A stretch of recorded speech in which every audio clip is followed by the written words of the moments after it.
ہم نے اس کو معمولی بات سمجھا کہ ٹھیک ہے آج سے ہم نے سن لیا، اب ہم جھوٹ نہیں بولیں گے۔ اوہو، اتنا مشکل یہ کام دیکھا، اتنا مشکل کام دیکھا، زبان سے جھوٹ نکل جاتا۔ ایسے ہی نہیں بیٹھے ہوئے جھوٹ نکلے گا، جب تھوڑی سی کہیں غلطی ہوئی، سستی ہوئی، کوتاہی ہوئی، شرمندگی برداشت کرنی پڑے گی، استاد ڈانٹ ڈپٹ کرے گا، اب ایسے موقعوں پہ خود بخود اس کو بہانے لوگ کہتے ہیں، ہوتا سیدھا سیدھا جھوٹ ہے۔ یاد رکھنا، جھوٹ جتنا تیزی سے بھاگے، سچ ہمیشہ اس کو جا کے پکڑ لیتا ہے۔ سچ کے فائدوں میں سے ایک فائدہ یہ ہے کہ بندے کو یہ نہیں یاد رکھنا پڑتا کہ میں نے کیا کہا تھا۔ سچ سچ ہے، آپ کو نظر آئے گا کہ سچ بولنے میں نقصان ہے، مگر کبھی ایسا نہیں ہوگا۔ اللہ تعالیٰ سچوں سے محبت کرتے ہیں، وہ کبھی سچے انسان کو دنیا کے اندر رسوا نہیں ہونے دیتے۔ توجہ فرمائیے، عمر بن خطاب رضی اللہ عنہ کے زمانے میں ایک عیسائی بادشاہ گرفتار ہوا۔ اس نے مسلمانوں کے خلاف اتنا کچھ کیا تھا کہ اس کا وجود تو ایک لمحہ کے لیے بھی برداشت نہیں تھا۔ ہر بندہ چاہتا تھا اس کو تو قتل ہی کر دیا جائے۔ اللہ کی شان کہ وہ عمر بن خطاب عنہ کے سامنے پیش ہوا، ہاتھ بندے ہیں، پاؤں میں بیڑی ہیں۔ عمر خطاب عنہ بڑے اس پہ غصے تھے۔ آپ نے بھی جلاد کو حکم دیا کہ اس کا سر قلم کر دیا جائے۔ اس نے کہا کہ جی مسلمان تو بڑے رحیم ہوتے ہیں، تو کیا موت سے پہلے میری کوئی خواہش پوری ہو سکتی ہے؟ بتاؤ بھائی۔ اس نے کہا ایک پیالہ پانی چاہیے۔ عمر خطاب عنہ نے ایک پیالہ پانی لایا، اس کو دلوا دیا۔ اب وہ پینے لگا تو رک گیا۔ کہتے جی خوف اتنا ہے جلاد کا کہ وہ میری گردن اڑائے گا کہ مجھے ڈر ہے کہ میں جس وقت پانی پی رہا ہوں گا کہیں وہ مجھ پہ تلوار کا وار نہ کر دے، تو مجھ سے پانی نہیں پیا جاتا۔ عمر خطاب نے فرمایا بھائی تم تسلی رکھو، جب تک تم یہ پانی پی نہیں لیتے تمہیں قتل نہیں کیا جائے گا۔ جب یہ الفاظ اس نے سنے، وہ بھی بادشاہ تھا، اس نے وہ پیالہ پانی کا زمین پہ گرا دیا۔ کہتے جناب آپ کی کمٹمنٹ کہ جب تک آپ پانی نہیں پی لیں گے آپ کو قتل نہیں کیا جائے گا۔ اب یہ پانی میں نہیں پی سکتا۔ عجیب بات، اتنا بڑا دشمن اسلام کا، مسلمانوں کا اتنا بڑا دشمن، اور اس نے ایسی چال چلی، ہیلا کیا کہ عمر بن خطاب بھی حیران ہے۔ اب دو صورتیں تھیں، یا تو اس کو کہتے کہ بھئی بکواس نہ کر، اور جلاد کو حکم دیتے نمٹا اس کو، اور ایک طریقہ یہ تھا کہ جو ورڈ دے چکے تھے اس کے اوپر سٹے کر۔ عمر اللہ نے فرمایا ہاں تم نے ٹھیک کہا، میری ورڈنگ یہی تھی کہ جب تک تم پانی نہیں پی لو گے تمہیں نہیں مارا جائے گا، تو اب میں تمہارے اس جلاد کو قتل کرنے کا حکم نہیں دے سکتا۔ اب جب آپ نے فرمایا کہ تجھے قتل کرنے کا حکم میں نہیں دیتا، تو لوگ حیران کہ اتنا بڑا دشمن اگر اس کو نہ مارا گیا تو یہ تو پتہ نہیں اور اسلام کے خلاف کیا کیا سازشیں کرے گا۔ عمر اللہ نے کہا ٹھیک ہے تجھے میں رہا کرتا ہوں۔ جب اس نے یہ بات سنی کہنے لگا کہ آپ نے ثابت کر دیا کہ مسلمان ہر حال میں سچا ہوتا ہے، میں آپ کے اس عمل سے اتنا متاثر ہوا کہ کلمہ پڑھ کر مسلمان ہونے کا اعلان کرتا۔ چند لمحے پہلے جن کے دل غمزدہ تھے کہ کیا بنے گا، سچ جیت گیا، وہ اسلام کا سپاہی بنا اتنا سمجھدار بندہ تھا، کتابوں میں لکھا ہے کہ عمر بن الخطاب لانو اس سے امور خلافت میں مشورے کیا کرتے تھے۔ مفتی لطف اللہ سہارنپوری رحمۃ اللہ علیہ گھر کی عورتوں کے ساتھ شادی میں کہیں شرکت کے لیے جا رہے ہیں، رستے میں ایک جگہ ڈاکوؤں نے گھیر لیا۔ حضرت پہچان گئے کہ یہ مال سمیٹیں گے۔ حضرت نے کہا دیکھو بھائی پردے دار عورتیں ہیں، تمہیں مال چاہیے، ان کی عزت خراب نہ کرو، ان کو بے پردہ نہ کرو، ہمارے پاس جو کچھ زیور ہے ہم سب تمہیں خود دے دیتے۔ نیک لوگوں کی نظر میں عزت قیمتی ہوتی ہے، مال کی کیا حیثیت ہوتی ہے۔ انہوں نے کہا ٹھیک ہے۔ آپ نے عورتوں سے کہا کہ جو زیور ہے سب اتار کے دے دو۔ عورتوں نے سب اپنے زیورات اتار کے ایک رومال میں باندھ کے اس کو دے دی، بھئی یہ لے جاؤ، عورتوں کے قریب نہ جاؤ۔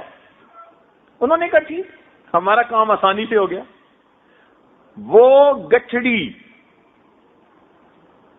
زیورات کی لے کر چل پڑے اور حضرت نے گاڑی چلانے والے کو حکم دیا بھئی چلو۔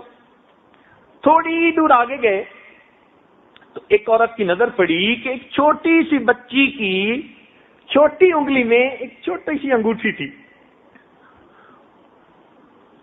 تو اس نے حضرت سے پوچھا کہ حضرت آپ نے کہا تھا کہ ہم سارا زیور تمہیں دے دیتے ہیں اور اس بچی کی چھوٹی انگلی میں یہ چھوٹی سی انگوٹھی ہے۔ حضرت نے فرمایا ہاں روکو۔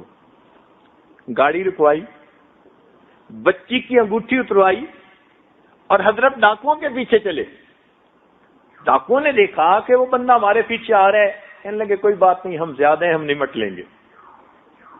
کیسے آئے؟ بھائی معاف کر دینا، مجھ سے غلطی ہوئی، ایک بچی کی انگلی میں چھوٹی سی انگوٹھی تھی، نظر ہی نہیں آئی اس وقت، میرے کال تھا کہ ہم سب دے دیں گے، تو بھائی یہ بھی آپ لوگ لے لیجئے۔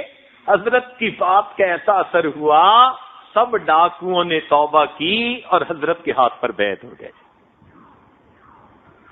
جھوٹ جتنا تیز بھاگے سچ ہمیشہ اسے پکڑ لیا کرتا۔ میرے دوستو سچ کو آزما کے دیکھو، یہ سب سالکین کے لیے بھی ایک نصیحت ہے۔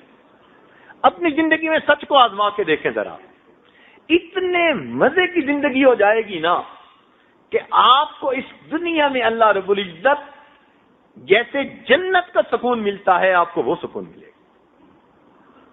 یاد رکھنا، جو انسان ہمیشہ سچ بولتا ہے اللہ رب العزت اس کے اٹھے ہاتھوں کو کبھی رد نہیں کیا کرتے۔ جس زبان سے کبھی جھوٹ نہیں نکلتا اس کی نکلی ہوئی فریادیں میں کیسے رد کر دوں۔ سچ بولنے پہ محنت، اسی لیے کتابوں میں لکھا ہے پیران پیر حضرت شیخ عبد القادر جیلانی رحمۃ اللہ علیہ جب گھر سے چلنے لگے تو ان کی والدہ نے کیا نصیحت کی تھی؟ بیٹا سچ بولنا۔ ایک ہی بات کہی تھی، ایک بات نے بچے کو وہ مقام دلوایا کہ اولیاء کی گردنوں پر ان کا پاؤں رکھا گیا۔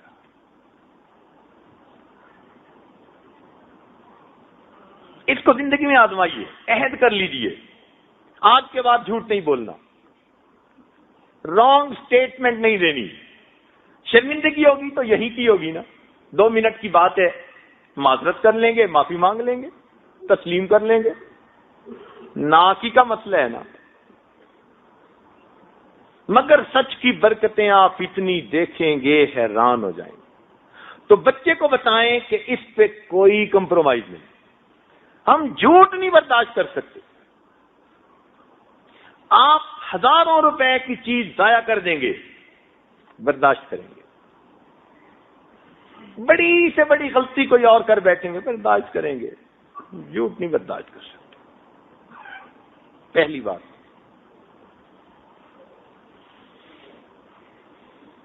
بلکہ الہی بخش کاندلی رحمت اللہ علیہ کا واقعہ مشہور ہے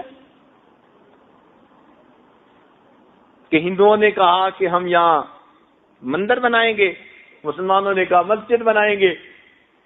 پھر مسلمانوں سے انگریز جج نے پوچھا کہ بھئی کوئی بندہ ہے جو درمیان میں گواہی دے اور معاملہ سمٹ جائے؟ تو شاہ عبد العزیز رحمۃ اللہ علیہ کے شاگردوں میں ایک بزرگ تھے، مفتی رائی بخشقاندری رحمۃ اللہ، ان کا نام لیا گیا. انہوں نے سچ کہہ دیا کہ جی ہندوؤں کی ہے کہ مندر بنا سکتے ہیں کہ جب ان کی زمین ہے تو جو چاہیں بنائیں. تو انگریز نے فیصلہ لکھا، آج کی اس مجلس میں مسلمان تو ہار گئے مگر اسلام جیت گیا. مسلمان تو ہار گئے مگر اسلام جیت گیا. اور یہ ایسی بات تھی کہ اس کو سن کر وہ کافر کہنے لگے کہ جج صاحب آپ نے تو فیصلہ سنا دیا، ہمارا فیصلہ بھی سن لیجئے، ہم کلمہ پڑھ کر مسلمان ہوتے ہیں، اپنے ہاتھوں سے اس جگہ پر مسجد بنائیں گے. جھوٹ جتنا تیز دوڑے سچ ہمیشہ اسے پکڑ لیا گیا. بس یہ بات دل میں بٹھا لیجیے. اتنی برکتیں سچ کی ہیں نا کہ ہم اس کا الفاظ میں احاطہ نہیں کر سکتے. اس لیے ہمارے مشائخ نے کہا کہ دو ہی تو باتیں ہیں جو سلوک طے کرنے کے پر ہیں، ایک رزق حلال اور دوسرا صدق مقام. اور آج ان دونوں باتوں میں کمی کوتاہی کی وجہ سے روحانی طور پر ہم پیچھے ہوتے ہیں. تو خیر، ایک بات سچ بولنا، اور دوسری عادت بچے کے اندر جو پیدا کرنی چاہیے وہ نماز کا اہتمام. نماز تو پڑھتے ہی ہیں بچے، بچپن سے اس کو نماز کا اہتمام سکھانا ہے. تسلی سے وضو کرنا ہے، پاکیزگی کا خیال رکھنا ہے، وقت پہ نماز پڑھنی ہے تکبیر اولا کے ساتھ اگر وہ بیٹا ہے. اذان کی آواز سنے بیٹی نے پہلے نماز پڑھنی ہے، کام بعد میں دیکھے جائیں. تو نماز کو اہتمام سے پڑھنا. اس کے اندر ایک فائدہ تو یہ کہ اس بچے کے اندر پاکیزگی آ جاتی ہے، کیونکہ بے نمازی بچہ تو استنجے کا بھی خیال نہیں کرے گا، اور اگر نماز پڑھے گا تو کپڑوں کی پاکیزگی کا خیال رکھے گا. تو پاکیزگی بھی آ گئی، وقت کی پابندی بھی آ گئی. اگر بچہ باجماعت تکبیر اولا سے نماز پڑھے گا تو وقت کا پابند رہے گا. پتہ ہوگا امی بھی نوٹ کر رہی ہے، ابو بھی پوچھیں گے، اور جھوٹ بول نہیں سکتا. اس لیے مومن سب کچھ ہو سکتا ہے، جھوٹا نہیں ہو سکتا. تو دوسری بات، نماز کے اہتمام پر محنت کیجیے. اس سے راضی نہ ہو کہ نماز پڑھتا ہے، نہ نہ نہ، فرق ذرا سمجھنے کی کوشش فرمائیں. اس سے خوش نہ ہو جائیں کہ بچی نماز پڑھتی ہے اور بچہ نماز پڑھتے نہیں. نماز کا اہتمام.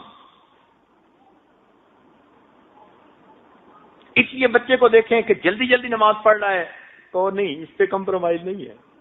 بچپن سے اس عمل کی اہمیت اس کے دل میں بیٹھے. اس میں کوئی ہے کہ پھینکی نہیں چلنی. مجھے نماز پرسکون ہو کر پڑھنی ہے، تسلی سے پڑھنی. تو اگر آپ نماز کا اہتمام اس کو سکھائیں گے تو آٹومیٹکلی اللہ تعالی کے ساتھ ایک قرب کا رشتہ اور تعلق اس بچے کا ڈیولپ ہونا شروع ہو جائے. بچے کو بتائیے کہ بھئی آپ نے نماز تو پڑھی، کس کیفیت کے ساتھ پڑھی. تو جب بچپن سے یہ سنے گا کہ ابو بھی کہتے تھے کس کیفیت کے ساتھ پڑھی، تو اس کو پتہ چلے گا کہ یہ بھی زندگی کا کوئی مقصد ہے. آج تو اس مقصد کو ہم بھولتے ہی چلے جا رہے ہیں کہ ہم نے بھی ان تعبد اللہ کا انک تراہ فإن لم تکن تراہ فإنہ یراک. چنانچہ گھر میں عورتیں نماز پڑھ لیتی ہیں، اس بات سے نیک لوگ خوش ہو جاتے ہیں، جی بیوی نماز پڑھتی ہے. کبھی ہم نے اس سے یہ بھی پوچھا کہ کس کیفیت کے ساتھ پڑھتی ہے. خلق الموت والحیات لیبلوکم ایکم احسن عملا. ایک نماز اگر ایسی پڑھ لی نا 2 رکعت، من صلی رکعتین، حدیث پاک میں ہے جس بندے نے 2 رکعت اس طرح سے پڑھی کہ اس کے نفس میں کوئی باہر کی دنیا کا وسوسہ نہیں آیا، غفر لہ ما تقدم من ذنبی. 2 رکعت پر اللہ پچھلے سب گناہوں کو معاف فرما دیتے. تو اس پر نماز کے اہتمام پر کنسنٹریٹ کیجیے. بچے کو وضو کرتے ہوئے دیکھیے صحیح کر بھی رہا ہے یا نہیں. اس کی پاکیزگی کے بارے میں اس سے پوچھیے، بھئی آپ کیسے طہارت کرتے ہو اپنے جسم کی؟ آپ حیران ہو جائیں گے. بڑی بڑی عمر کے بچے وہ بس نام بناتے ہیں جی نماز پڑھ رہے ہیں، اور اس کوتاہی کی وجہ سے جو نماز کی برکتیں بندے کو ملنی ہوتی ہیں وہ اس بچے کو مل نہیں رہی ہوتی.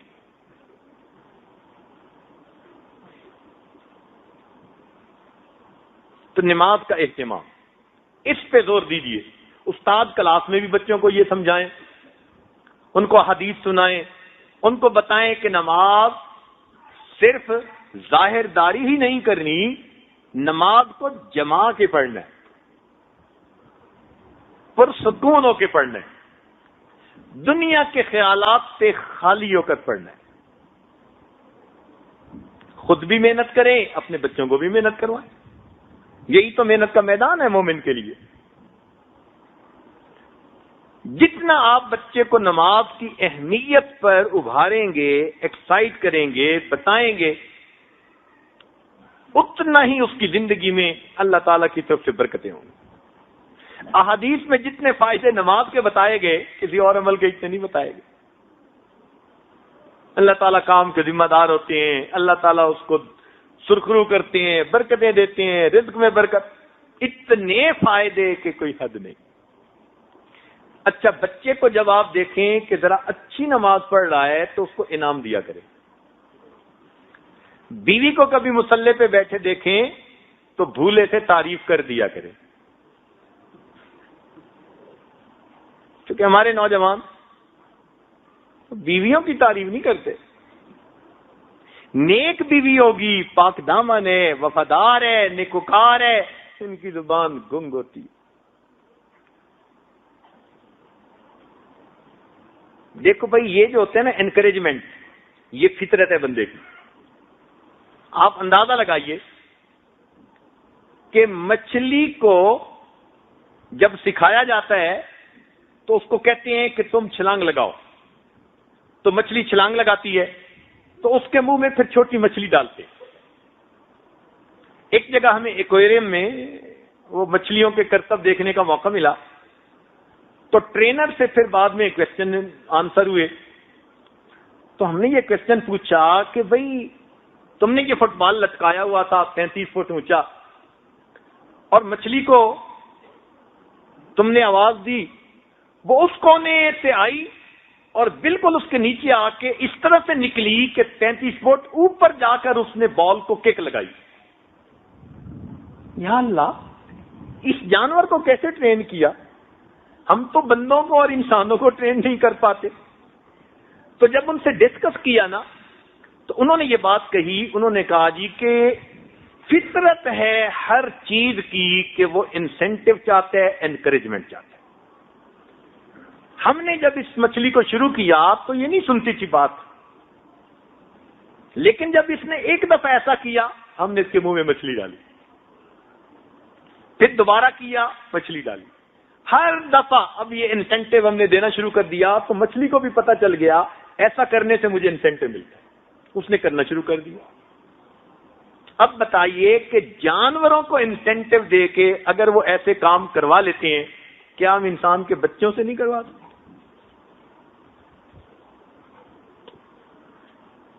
بچہ بھی انسینٹو چاہتا ہے، عورت بھی انسینٹو چاہتی ہے. آپ جائز کام میں اس کی تعریفیں کیجئے. کبھی آپ گھر آئے، اس کو مصلی پہ تلاوت کرتے دیکھا، تسبیح پڑھتے دیکھا، آپ تعریف کیجئے، دل کھول کے تعریف کیجئے کہ مصلی پہ بیٹھی تو مجھے بہت اچھی لگتی ہیں، آج تو دیکھ کے میرا دل خوش ہو گیا، آج میں بہت خوش ہوں آپ کو اس طرح دیکھ کے. آپ دیکھیے آٹومیٹکلی آپ کی اہلیہ مصلی کے اوپر بیٹھنے کی پابند ہوتی چلی جائے. تو یہی حال بچے کا، کہ جب بچے کو آپ دیکھیں کہ اچھا وضو کیا، صاف رہتا ہے، سچ بولتا ہے، اس کو انسینٹو دیا کریں، اس کو انعام دیا کریں. انعام کی مقدار کا نہیں ہوتا، انعام کا لفظ ہی اللہ کا انعام ہے. کہہ دو نا جی کہ میں انعام دوں گا، فطرت ہے، اسی سے خوشی ہو جاتی ہے. تو پہلی بات سچ بولنے کی تلقین، اور دوسری بات نماز کا اہتمام، اور ان کو بتائیں کہ اس پہ کوئی کمپرومائز نہیں ہے، اس پہ ہم کوئی آپ کی کمزوری برداشت نہیں کر سکتے۔ تیسری بات، بچوں کو خدمت کی اہمیت سمجھائیں۔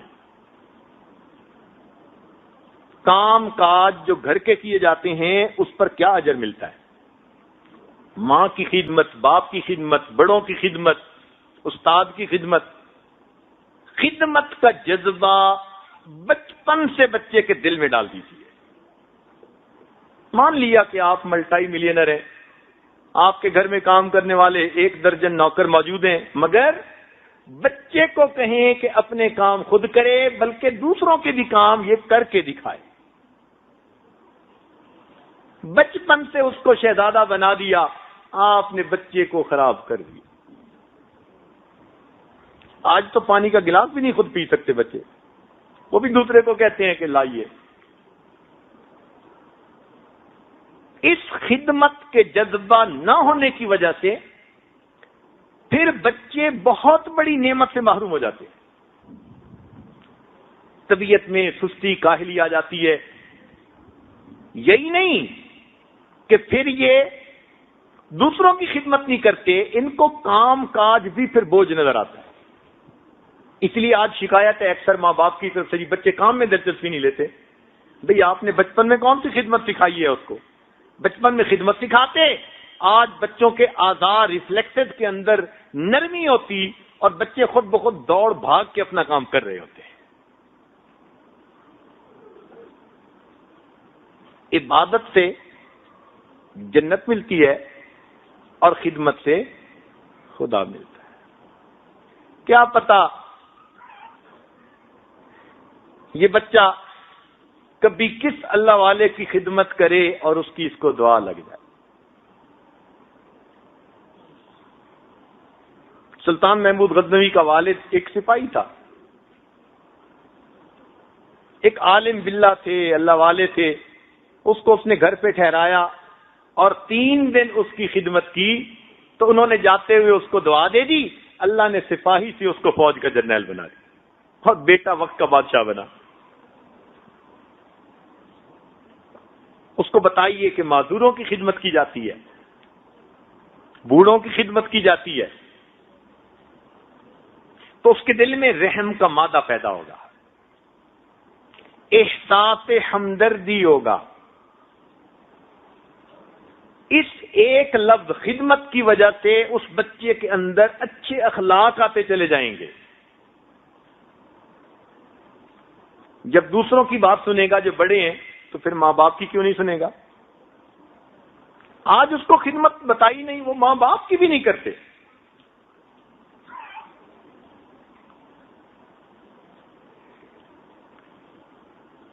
مثلاً ہمیں بچپن میں ہی ماں باپ کی خدمت کی اہمیت بتائی، تو بچپن سے ٹریننگ ہی ایسی ہوئی کہ اس عادت کو یاد نہیں پڑتا کہ زندگی میں ایسا ہوا ہو کہ والدہ کھڑی ہے اور میں بیٹھا ہوں۔ کبھی ایسا نہیں ہوا،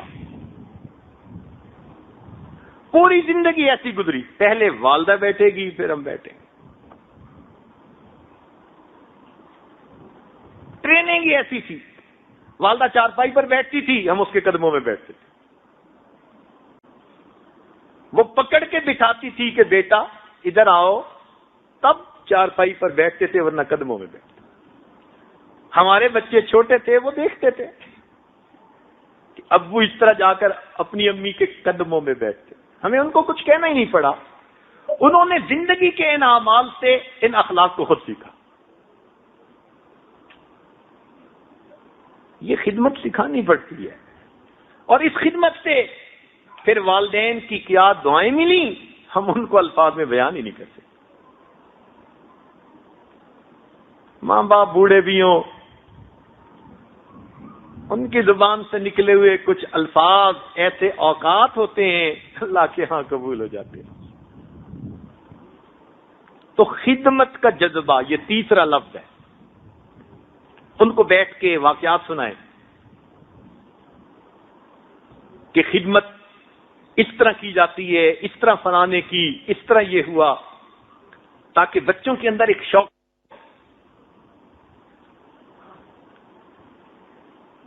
ہمارے ایک دوست تھے،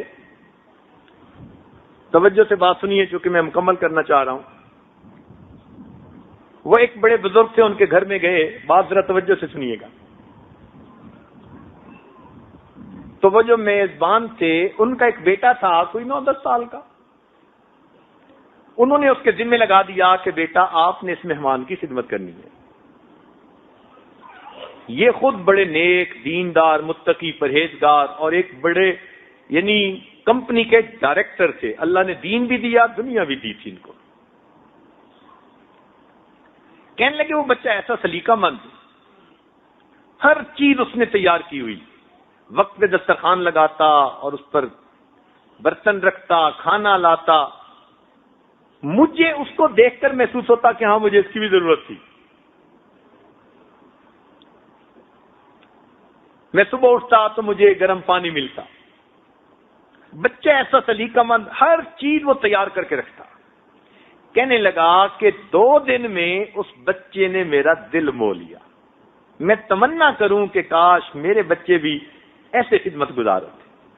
وہ آتا اور جو کام ہوتا کر کے چلا جاتا، آتا کام کر کے چلا جاتا. کہنے لگا میرے دل میں خیال آیا کہ آج جو ہے نا یہ آئے گا تو میں اس سے پوچھوں گا کہ اس کو یہ باتیں سمجھائی کس نے. اگلے دن وہ آیا اور اس نے ناشتہ رکھا اور ناشتہ رکھ کے جانے لگا. تو کہنے لگے میں نے جلدی میں اس بچے کو کہا کہ بچہ ذرا میری بات سنو. تو وہ کھڑا ہو گیا. میں ان کو بتاؤ تم سب سے بڑے ہو، تم سب سے بڑے ہو. پوچھنے کا مقصد تھا کہ بھائی تم باپ کے بڑے بیٹے ہو. تو کہنے لگے میں نے جلدی میں جب کہا نا کہ تم سب سے بڑے ہو تو بچہ تھوڑا سا شرمایا، پیچھے کو ہٹا اور مجھے دیکھ کر مسکرا کے کہتے انکل سچی بات تو یہ ہے اللہ سب سے بڑے ہیں. انکل سچی بات تو یہ ہے اللہ سب سے بڑے ہیں. بہن بھائیوں میں میری عمر زیادہ ہے تو الفاظ ہی نا، مگر ادب اور سلیقہ ہوتا ہے کوئی. تو یہ تربیت کہلاتی ہے.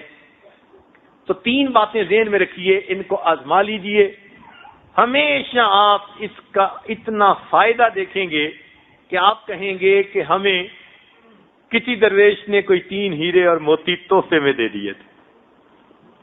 100 سبق پڑھنے کی بجائے یہ 3 باتوں کا سبق پڑھ لیجئے. انشاءاللہ بچے کی تربیت ایسی ہوگی، آپ کا دل خوش ہوگا بچے کو دیکھ کے، آپ کی آنکھیں ٹھنڈی ہوں گی. آپ کہیں گے ربنا ہب لنا من ازواجنا وذریاتنا قرۃ اعین. اللہ تعالیٰ جزائے خیر عطا فرمائے ان بچوں کو جنہوں نے محنت کی اور انعامات حاصل کیے. بہت خوشی ہوئی ان بچوں کے نام سن کر کہ جو پابندی سے کلاس میں آتے رہے. انعام لینے سے بھی زیادہ خوشی ان کی دی ہوئی. انعام تو کسی نے لینا ہی ہوتا ہے، انعام لینے کا کیا. اس کی خوشی ہوئی کہ پابندی سے اتنے بچے اور بچیاں وہ کلاس میں آتے رہے. یہ بڑی اچیومنٹ ہے. اللہ تعالیٰ اس ادارے کو دن دگنی رات چوگنی ترقی نصیب فرمائے. اور جن اساتذہ نے یا معلمات نے محنتیں کی، اللہ تعالیٰ ان کو بھی اپنے مقبول بندوں اور بندیوں میں شامل فرمائے. جس ادارے کے معاونین ہیں اللہ تعالیٰ ان کو بھی اپنے مقربین میں شامل فرمائے. اور ہم حاضرین کو بھی اللہ ان کی برکتوں سے محروم نہ فرمائے. وآخر دعوانا ان الحمدللہ رب العالمین. سبحان ربی العلی الوہاب. اللہم صلی علی سیدنا محمد وعلی آل سیدنا محمد. ربنا ظلمنا انفسنا وان لم تغفر لنا وترحمنا لنکونن من الخاسرین. اے مالک ہم آپ کے عاجز مسکین بندے ہیں، ہمارے گناہوں کو معاف فرما، ہماری خطاؤں سے درگزر فرما. اے اللہ جتنے بچے بچیاں ہیں یہاں موجود سب کو اپنے نیک بندوں بندیوں میں شامل فرما، سب کے سینوں کو علم کے نور سے منور فرما. اے اللہ ان سب کو اپنی رحمتوں سے خصوصی حصہ نصیب فرما. میرے مولا ان کے ماں باپ کے دلوں کو ان کی طرف سے خوش فرما. اے اللہ ان بچوں کو آنے والے وقت کی اے اللہ بڑی کامل ہستیاں بننے کی توفیق عطا فرما. ان کو دین اور دنیا کی سعادت نصیب فرما. ان کو ہر مصیبت سے محفوظ فرما، ہر دکھ سے محفوظ فرما، برا چاہنے والوں کی برائی سے فرما محفوظ فرما، دوستوں کی دوستی کے رنگ میں دشمنی کرنے والوں سے محفوظ فرما، اے اللہ ان کو بری صحبت سے محفوظ فرما، میرے مولا ہماری ان دعاؤں کو اپنی رحمت سے قبول فرما، اے اللہ جو نیک تمنائیں بچوں کے دل میں ہیں، ماں باپ کے دل میں ہیں، اساتذہ کے دل میں ہیں، سب نیک تمناؤں کو پورا فرما، جو مانگا وہ بھی عطا فرما، جو مانگنا چاہیے تھا نہیں مانگ سکے وہ بھی عطا فرما۔ ربنا تقبل منا انك انت السميع العليم تب علينا انك انت التواب الرحيم صلى الله تعالى على حبيبه سيدنا محمد وآله وأصحابه أجمعين برحمتك يا أرحم الراحمين۔